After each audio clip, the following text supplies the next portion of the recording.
Assalamualaikum warahmatullahi wabarakatuh. Perkenalkan, nama saya Laila Husnia Fauzia dari kelas 1B1 dengan NIM 2210302085. Di sini saya akan mempresentasikan tentang teknologi di bidang kesehatan pada pertemuan 12 dan 13. Yang pertama akan dibahas di sini ada pengertian bioteknologi. Perkembangan ilmu pengetahuan dan teknologi sangat dipengaruhi oleh berkembangnya ilmu bioteknologi. Bioteknologi mengalami perkembangan yang sangat pesat dalam kurun waktu 20 tahun terakhir. Perkembangan bioteknologi sejalan dengan tingginya kebutuhan hidup manusia yang tidak sebanding dengan produksi yang memenuhi kebutuhan tersebut. Pada negara maju, bioteknologi mendapat perhatian yang sangat serius dan dikembangkan oleh pemerintah secara intensif untuk memenuhi kebutuhan manusia maupun untuk produksi industri. Bidang utama yang menjadi perhatian dalam pengembangan bioteknologi adalah pangan, informasi, pangan, farmasi, pengolahan limbah, dan rekayasa genetika. Prinsip-prinsip dasar bioteknologi.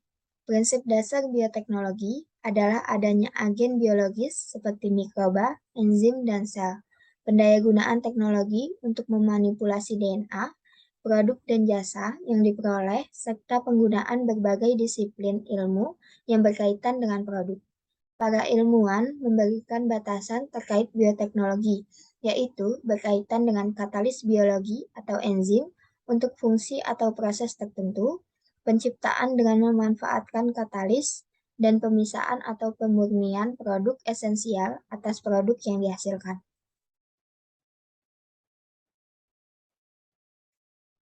Selanjutnya ada pengertian teknologi dalam bidang kesehatan. Pembahasan tentang teknologi informasi di bidang kesehatan. Seiring dengan perkembangan teknologi, informasi yang sedemikian pesat, maka metode-metode baru dalam bidang keamanan dihasilkan.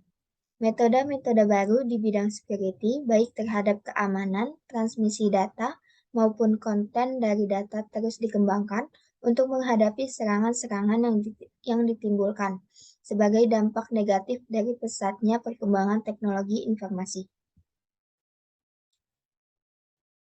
Sedang mendapat perhatian besar dari pemerintah, merupakan salah satu sektor pembangunan yang sangat potensial untuk dapat diintegrasikan dengan kehadiran teknologi informasi.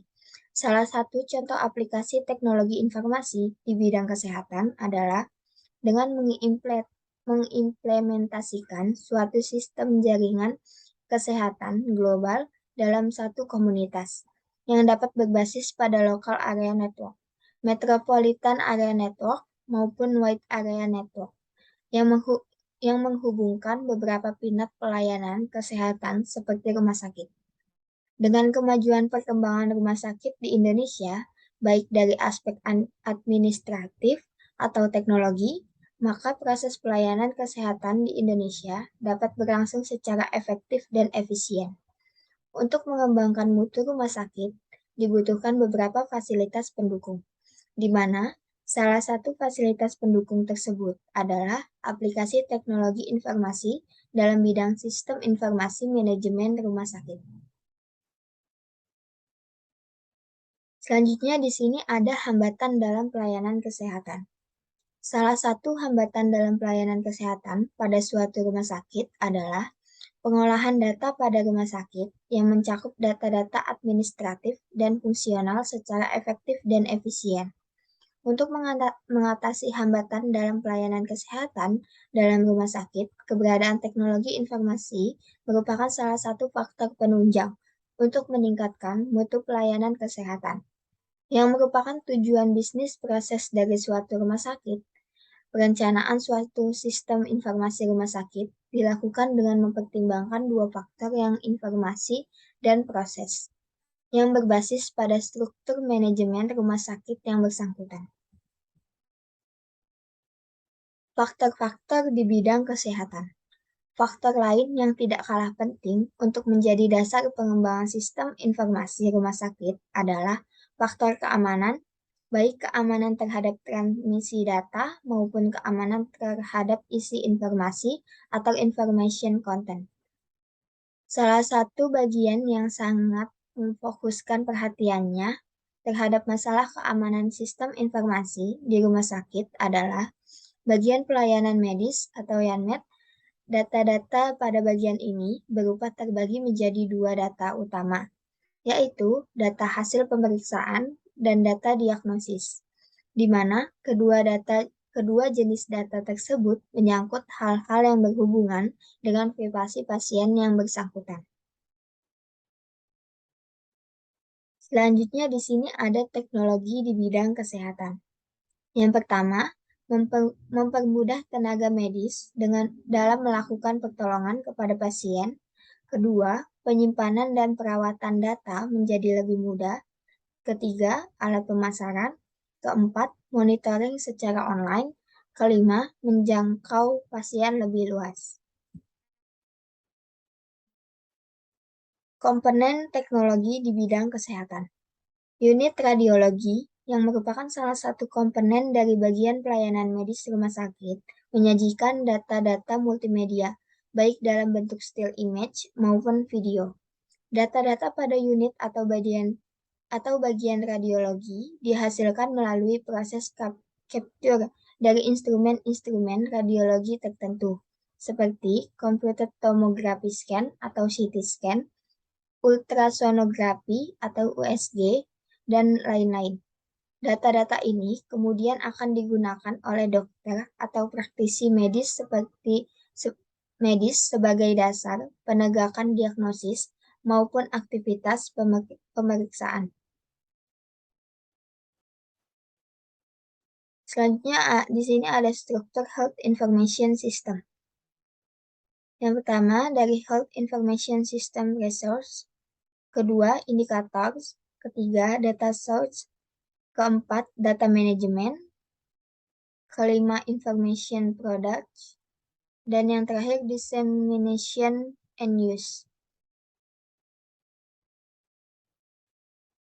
Selanjutnya di sini yang akan dibahas ada ruang lingkup dan asumsi dalam bidang kesehatan.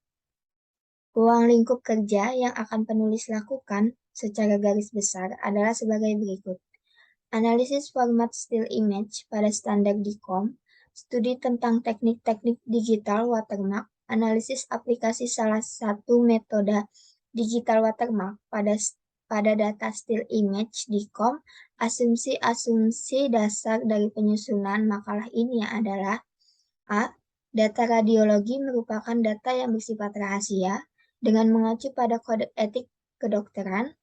B. Gambar still image hasil pengkodean dengan menggunakan standar DICOM merupakan suatu format data hasil kompresi yang bersifat lossless dengan akurasi tertentu, sehingga aplikasi teknik digital watermark terhadap data-data tersebut tidak boleh mengurangi atau menimbulkan degradasi terhadap akurasi data. Dan C. Aplikasi teknik digital watermark pada gambar DICOM tidak boleh mengubah konten dari data asal.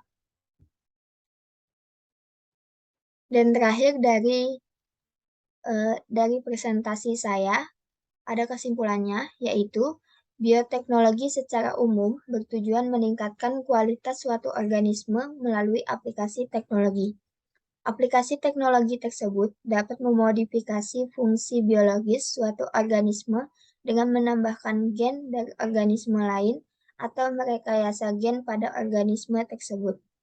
Perubahan sifat biologis melalui rekayasa genetika dapat menyebabkan lahirnya organisme baru, produk bioteknologi dengan sifat-sifat yang menguntungkan bagi manusia.